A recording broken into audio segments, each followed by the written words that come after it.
Cootes Paradise, Chapter 13, School Days.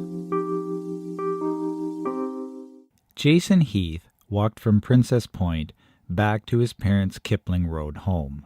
Victoria, now frantic with worry, was nearly incoherent. "Anything?" she asked hopefully. "Sorry, Mom, nothing. Yet." Even in his glum mood, he chose his words carefully. And Danny really hadn't been missing very long, in the grand scheme of things. Maybe he was still out there in Cootes Paradise, somewhere. They'd gotten a little sidetracked, discovering a dead body and everything. Maybe they had missed him. He slumped in a chair, feeling tired and defeated and angry at himself for failing. The Heaths didn't fail. They also didn't quit, certainly not now. He pulled out his phone, checking for messages or calls or a sign, any sign, of his brother.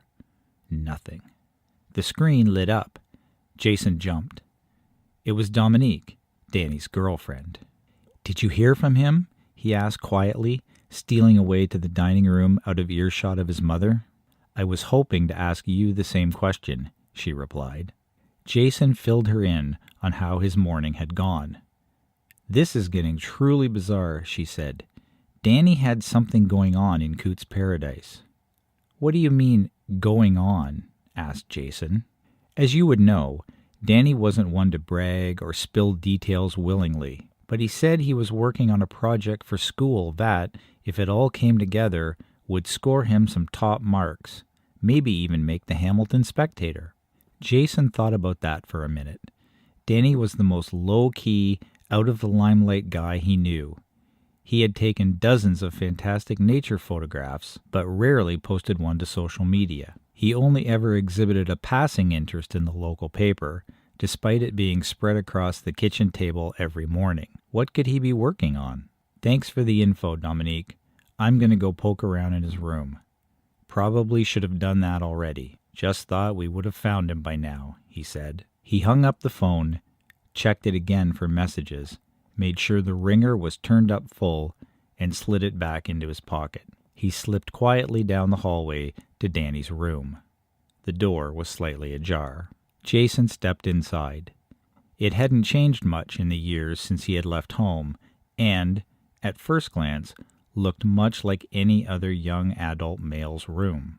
A few random posters on the walls, a mishmash of furniture, a large oak desk, IKEA bookshelves, an older comfy chair from God knows where that had seen better days, TV, video game system, laptop, an assortment of books, from novels to textbooks. The Heath boys had always been encouraged to read, rewarded, as kids, with tasty summer treats for completed books.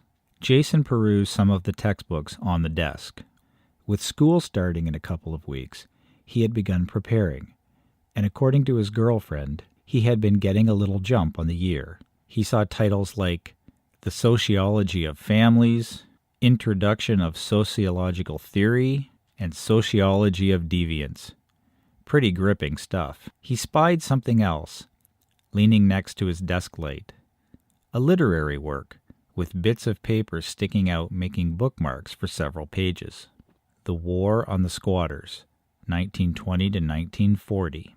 He picked it up and began leafing through the pages. Nearly a century ago, the shores of Cootes Paradise were home to dozens of families. Squatters, a community of the disadvantaged. Theirs was a robust life, to say the least, living hard, carving out a meager existence as the city began to flourish and prosper. Eventually, they were pushed out and their homes razed. Over the years, they have been all but forgotten.